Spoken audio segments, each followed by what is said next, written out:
Kryetari i Partisë Socialiste Edi Rama, shoqëruar nga Bashkëshortja, mbajti fjalimin e fitores për qytetarët shqiptar për zgjedhjet parlamentare të 11 majit.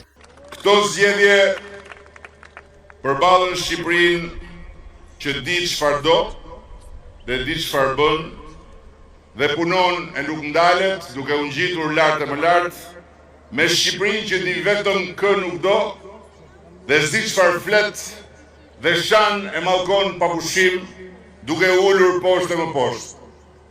Shqiptarët zgjodhen me si Shqipërie gjithnjë më të mirë, të udhëhequr me krenari dhe të qeverisur me vendosmëri në rrugën e mundimshme të fatit ton europian dhe një Shqipërie të përgojuar si vend gjithnjë më i keq i tërë zezave, me sy të nxirr nga grushtat e urrëties politike dhe trupin e tërhequr zvar nga gjuhët e palodhura të asaj urrëtie.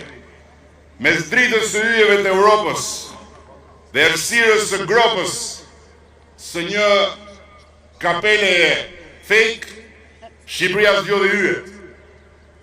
Mes ngjitjes vështirë në maj dhe rënies së mbyllur në Umner, Shqipëria zgjodhi ngjitjen.